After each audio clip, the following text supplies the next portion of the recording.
Welcome to the Full Moon Film Buff, episode 114. We're going to talk about Scooby-Doo on Zombie Island from 1998. I watched this on HBO Max. I had seen this before. As always, we start with the prominent crew and cast. You can find links to a more complete credit list in the show notes. The film was directed by Jim Stenstrom, written by Glenn Leopold and Davis Doy. Jim Stenstrom is known for his work as an animator, including such shows and films as Scooby-Doo, Johnny Quest, and even The Smurfs. Jim directed 4 Scooby-Doo animated films: Scooby-Doo on Zombie Island, Scooby-Doo and the Witch's Ghost, Scooby-Doo and the Alien Invaders, and Scooby-Doo and the Cyber Chase. We first covered Glenn Leopold when we talked about Scooby-Doo and the Ghoul School. Davis Doy began his animation career working with Ralph Bakshi, including on The Lord of the Rings, before joining Hanna-Barbera and Cartoon Network as a character and production designer. He later wrote and produced Scooby-Doo projects and finished his career directing Care Bear videos. His work earned him 3 Emmy nominations. The cast includes Scott Innes as Scooby-Doo, replacing Don Messick, Billy West as Shaggy Rogers, replacing Casey Kasem, Mary Kay Bergman as Daphne Blake, B.J. Ward as Velma Dinkley, Frank Welker as Fred Jones, Adrienne Barbeau as Simone Lenoir, Tara Strong as Lena Dupree, billed as Tara Charendoff, Cam Clark as Detective Bo Neville, Jim Cummings as Jacques Morgan Moonscar, the Plantationer, and Mark Hamill as Snakebite Scruggs. Scott Innes started in radio as a DJ and personality, where his talent for impressions led him into voice acting. After original Scooby-Doo voice actor Don Messick passed away in 1997, Innes took over voicing both Scooby-Doo and eventually Shaggy Rogers. He performed these roles in several direct-to-video films and video games that helped breathe new life into the franchise, all while maintaining his radio career. Billy West is among animation's most versatile voice actors. He developed his talent early, using humor and voices to cope with a difficult childhood. After starting in radio, West gained fame voicing both Ren and Stimpy from 1991 to 1996.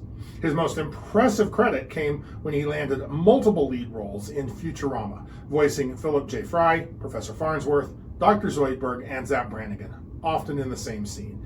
He also voiced Bugs Bunny and Elmer Fudd in 1996's Space Jam. While maintaining a low profile, West advocates for voice actor recognition and speaks against celebrity casting in animation. He remains active in both animation and commercial work, continuously taking on new roles while performing his classic characters.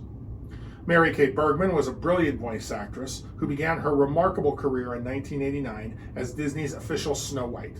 She went on to voice characters in numerous Disney films, including Beauty and the Beast, Hercules, and Mulan. Bergman's most notable work came on South Park, where she voiced nearly every female character, often carrying on entire conversations by herself. While her career soared, she privately battled severe anxiety disorder. Tragically, at the age of just 38, Bergman died of a self-inflicted gunshot wound in November of 1999. Her husband, Dino Andrade, honored her memory by establishing the Memorial K. Bergman Fund, supporting mental health research and treatment. Her incredible talent and legacy continue to inspire. We first covered B.J. Ward when we talked about Scooby-Doo and the Reluctant Werewolf. We've heard Frank Welker's voice a lot. We first discussed him when we talked about Alvin and the Chipmunks Meet the Wolfman. Adrienne Barbeau's 5-decade-long career began as a go-go dancer before she found fame on Broadway, earning a Tony nomination as Rizzo in the original Grease in 1972. That same year, she landed her breakthrough TV role as Carol Trainer in Maude. In the 80s, she became a cult film icon through horror movies like The Fog and Escape from New York, collaborating with her then-husband, John Carpenter. Barbeau later reinvented herself as a voice actress, most notably as Catwoman in Batman the Animated Series, leading to other voice roles in animation and video games. She also became an author, publishing her memoir, There Are Worse Things I Could Do, and 3 romance novels. She remains active today. Tara Strong began performing at age 4 in the Yiddish theater. Her voice acting career launched at 13 with Hello Kitty's Fairy Tale Theater.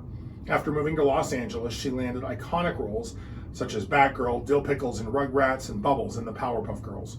Her extensive career includes voicing Timmy Turner in The Fairly Odd Parents, Raven in Teen Titans, Ben Tennyson in Ben 10, Twilight Sparkle in My Little Pony, and Harley Quinn in many DC productions.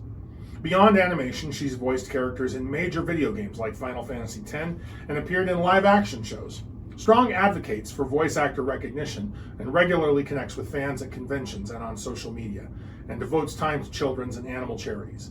Her work has earned her multiple Annie Award nominations and Behind the Voice Actors Awards. Born to actor Robert Clark and King's sister singer Alice King, Cam Clark started performing as a child on the King family show in the 60s. His voice acting career took off in 1987 when he landed the roles of Leonardo and Rocksteady in the original Teenage Mutant Ninja Turtles series. Clark went on to voice iconic characters like Liquid Snake in Metal Gear Solid and Canada in the English dub of Akira. With hundreds of roles across animation, video games, and commercials, he remains active in voice acting and regularly connects with fans at conventions.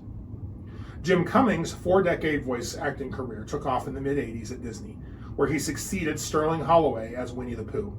He became one of Disney's most valuable talents, voicing characters like Darkwing Duck, Pete, and Tigger. Cummings has brought thousands of characters to life, including Ray in The Princess and the Frog, Don Carnage in Tailspin, Dr. Robotnik in Sonic the Hedgehog, and the Tasmanian Devil for Looney Tunes. His work extends beyond animation to video games, commercials, and theme park attractions, earning him multiple Annie Awards. He remains active in voice acting today. Finally, I don't know if I need to introduce Mark Hamill.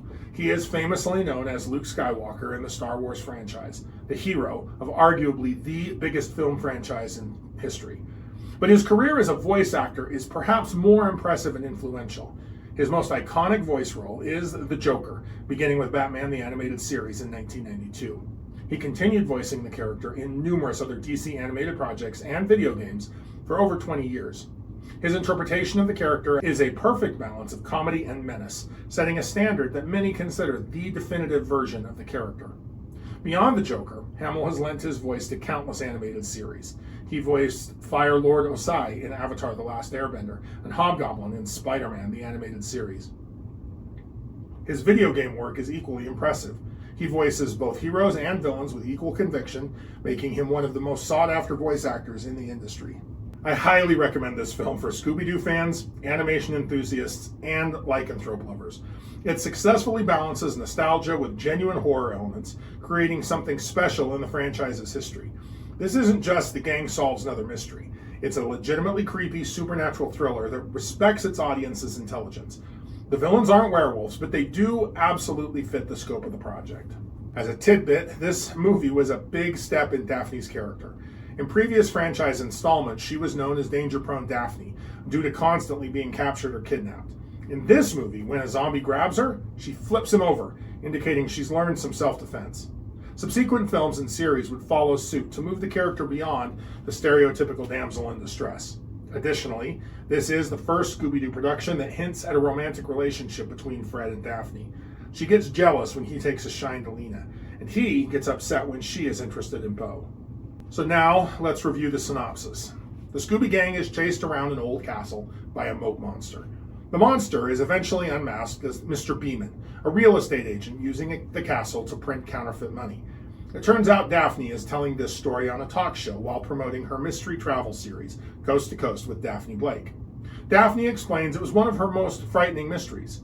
She wants to find real monsters. She and the gang went their separate ways, except for Fred, who now works as her cameraman. Fred gets the idea to get the gang back together since Daphne misses them and her birthday is coming up. Shaggy works as a security guard in an airport, and Scooby-Doo is his sniffer dog. Velma owns a mystery-themed bookstore. She enthusiastically agrees to a reunion. Scooby and Shaggy are fired for eating all the confiscated delicacies, freeing them up to join as well. Fred surprises Daphne with the whole gang. They decide to search for ghosts, just like old times. The gang heads to New Orleans for the first segment of the television program. They uncover many fake ghosts, including a floating ghost, which was a video projection, a vampire bat, who was an old man, a ghostly casino riverboat captain, who was an old lady, and lastly, a crawdad monster, who was a factory owner. Daphne is disappointed that they're only uncovering hoaxes. Daphne, Fred, and Velma meet a young chef named Lena Dupree. Lena overheard Daphne's dissatisfaction and says a real ghost named Morgan Moonscar haunts the island where she works. Velma researches the island on her computer and notes many strange disappearances over the years. Meanwhile, Scooby and Shaggy pound down a traditional Dagwood sandwich. They agree to follow Lena back to her island. The gang is excited to visit the island. Real ghosts, homemade Cajun food, and beautiful scenery. They meet Jacques, the ferry driver, and board the ferry. Lena worries that Scooby won't get along with her boss, Simone Lenoir, who loves cats. Fred videotapes the bayou, and Jacques recounts how pirates used the swamp to hide from the law, including Morgan Moonscar. Scooby and Shaggy accidentally fall off the ferry, trying to catch a legendary catfish named Big Mona. Alligators chase them, but angry fisherman Snakebite Scruggs and his hunting pig, Mojo, rescue the pair. Scruggs is out to catch Big Mona, Captain Ahab style. Shaggy and Scooby return to the ferry, and they reach Moonscar Island. Jacques heads back to New Orleans. As the gang approaches the plantation, they notice a lot of cats around. Scooby chases the cats and causes quite a ruckus, angering Beau, the gardener, and Simone. Daphne introduces herself to Simone, and they discuss the plantation and its ghosts. Simone confirms the place is haunted by restless spirits. Everyone enters the mansion, except for the cats and the gardener. Daphne and Fred get permission to film. Scooby and Shaggy get permission to raid the kitchen, where they scare the rest of the gang by screaming loudly when they taste how hot the plantation's peppers are. After everyone else leaves, Scooby and Shaggy scream again, but this time it's because of ghost writing that suddenly materializes on the wall. Daphne excitedly videos the wall, and another word appears while taping. Velma mysteriously levitates. Simone gets Velma a history book on Morgan Moonscar. Viewing the tape in slow motion, the gang discovers the ghost of Morgan Moonscar carved the word into the wall. Daphne is thrilled. Fred and Velma are certain that there is a logical explanation. Scooby and Shaggy are still hungry and fill a picnic basket of food. Velma investigates what is under the wall paint. She uses a spatula to peel off the paint behind the ghostly words and discovers a piece of Morgan Moonscar's ship was used in the construction of the mansion. Simone and Lena aren't surprised. The gang learns Moonscar buried his treasure and it's never been found. Scooby gets into mischief with Simone's cats and Mojo the pig. Scooby and Shaggy end up in a strange pit. As they try to get out of the pit, they expose a skeletal hand in the side of the wall. Above them, a sinister-looking green fog-like energy manifests and envelops the skeleton. It gains skin, clothing, and hair, and becomes the reanimated zombie of Morgan Moonscar himself. It pursues Scooby and Shaggy, who escape the grave and run for their lives. They run into Beau, but can't find the zombie afterward. The gang investigates the grave, but it's now empty. Velma is suspicious of Beau. It starts to get dark, and Simone offers to let the gang stay for the night. They accept. Lena kindly shows the gang to their rooms. Shaggy, excited about dinner, gets dressed and trims his beard. Scooby plays with an owl outside the window. As Shaggy stares into the mirror, a Civil War ghost appears in the mirror and warns Shaggy to get away. Velma investigates the mirror and finds that it is from the Civil War era. At dinner, Scooby causes trouble with the cats again. He and Shaggy are both sent outside to eat crawfish boil in the Mystery Machine. They enjoy the meal until the cats follow them and stare at them through the windows.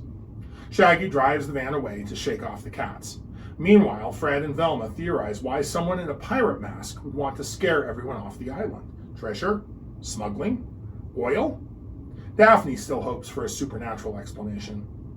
Back in the Mystery Machine, Scooby and Shaggy dare each other to eat one of the hot peppers. Soon, they both run to a nearby lake for a large drink of water.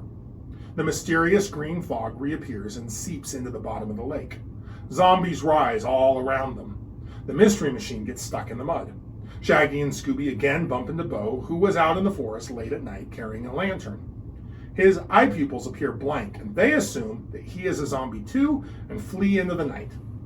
Everyone at the house heads out to find Shaggy and Scooby. They also run into Beau, and he tells them that he saw Shaggy and Scooby running away screaming zombies, but he didn't see anyone chasing them. Daphne suggests they split up and look for Scooby and Shaggy. Velma teams up with Beau because she thinks that he is a suspect. Daphne and Fred find the abandoned Mystery Machine. Daphne and Fred are each jealous of Lena and Beau. As they investigate, a zombie hand reaches out from the bushes and touches Daphne's shoulder. She karate throws the zombie onto the ground and it stops moving. She sees another hand coming out of the bushes and she moves to take down another zombie. Instead, she yanks Shaggy out of the bush and Scooby pops out right after. Daphne videos while Fred attempts to remove the zombie's mask. Instead, he pulls the zombie's head clean off, and they realize that the zombie might just be real. The zombie reattaches its head. The malevolent green fog again hits the lake and raises even more zombies. As Fred records, the zombies close in and surround Fred and Daphne. They run away, but lose the camera in quicksand. Scooby and Shaggy had already run and scream in fright as they look for any safe place away from the zombies. The zombies are all from different eras and backgrounds. Some have modern cameras around their necks and tourist clothes on, while others are dressed as pirates, Confederate soldiers, and even some gangsters. Daphne mourns the loss of the camera evidence. Shaggy and Scooby fall into a cave and find voodoo dolls of Velma, Daphne, and Fred. As they play with the dolls, they unintentionally control the real-life actions of the gang. Far away, the others float and kick each other. Bats scare Scooby and Shaggy out of the cave, and they are again pursued by zombies. Velma, Bo, Fred, and Daphne return to the mansion. The power's out. Fred falls through a secret tunnel under the main stairs.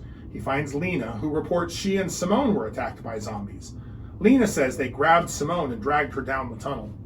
They all explore further down the tunnel, with Velma leading the way by tracking footprints. They enter the voodoo ritual cave, where Scooby and Shaggy had found the voodoo dolls earlier. Velma reveals that Simone wasn't dragged here by a zombie. She walked under her own power, but it's too late. Simone uses the voodoo dolls to capture Fred, Daphne, Velma, and Bo. She ties up the dolls, and the gang can't move in real life. Simone explains that to preserve her immortality, she must drain the life force of victims lured to the island. She and Lena turn into terrifying werecats. Daphne decided this was more paranormal than she wanted. Meanwhile, Scooby and Shaggy, who don't have wax dolls because it would just be a waste of magical wax, run to the dock to ask Jock for help. Unfortunately, he turns into a werecat as well and chases them. Velma accuses Simone of stealing Morgan Moonscar's treasure, but Simone gets angry at the mention of Moonscar. She explains she and Lena were part of a group of peaceful settlers, making this island their home until Morgan Moonscar and his pirate crew drove them into the bayou where alligators killed them. As the only survivors, Simone and Lena prayed to their cat god for power to destroy the pirates and receive immortality. The cat god granted their wish and turned them into werecats. They killed the pirates. However, their wish came with a huge cost. Simone and Lena were cursed to absorb souls every harvest moon, or else they would die. Jacques was also given immortality as a werecat since they needed a ferry driver. As Simone monologues, Jacques captures Scooby and Shaggy. Just as he is about to kill Scooby and Shaggy, zombies appear and pile on Jacques, allowing Shaggy and Scooby to escape. They fall into the voodoo cave just before the others are about to be drained.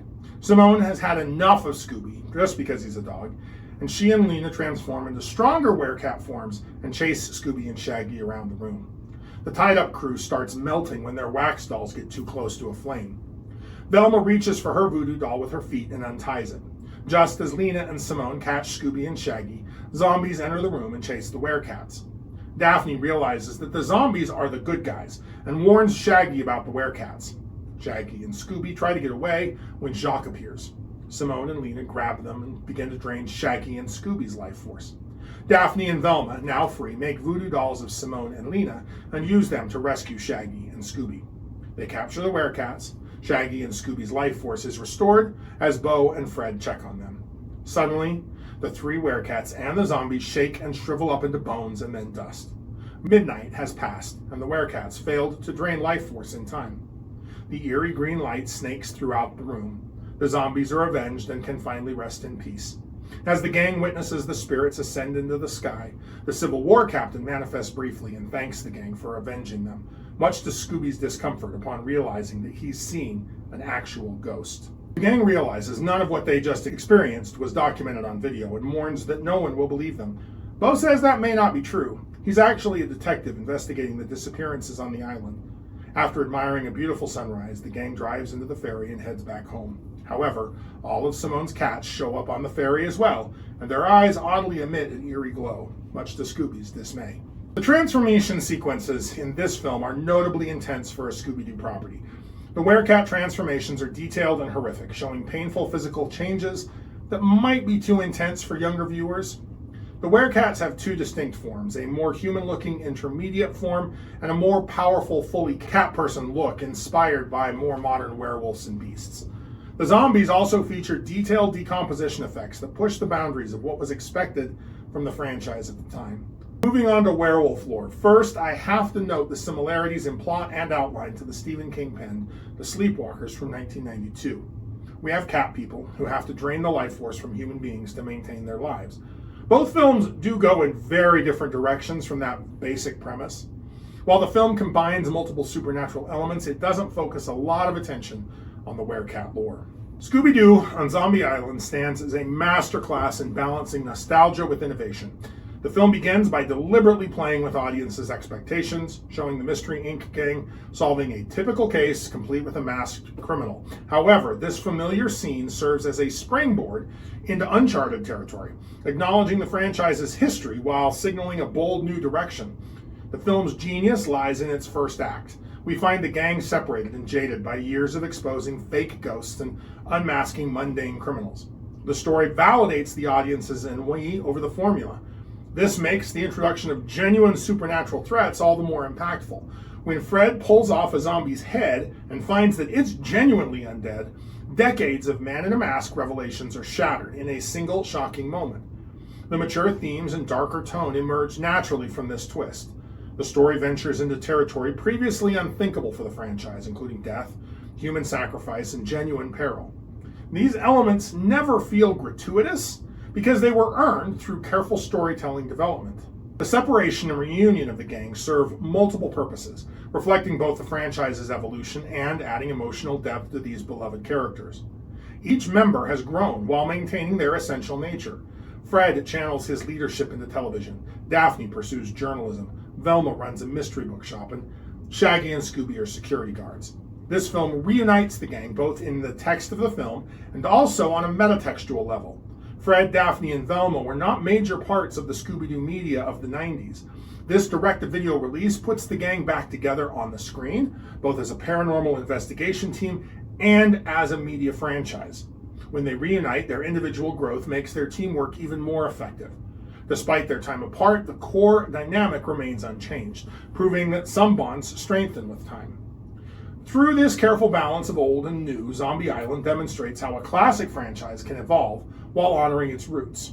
It respects its audience's intelligence and rewards their long-term investment in these characters, while daring to tell a story that breaks new ground. The result is a film that doesn't just subvert expectations, which is kind of lazy, it transcends them. So now, let's move on to talk about how this film revolutionizes the franchise's treatment of monsters through a role reversal that challenges and relies on viewers' preconceptions. The film takes the traditional dynamic of menacing monsters and innocent humans and flips it upside down, creating a complex story that resonates with mature audiences while remaining accessible to kids. The zombies initially present as terrifying threats, but they're revealed to be victims of the werecat's centuries-long reign of terror.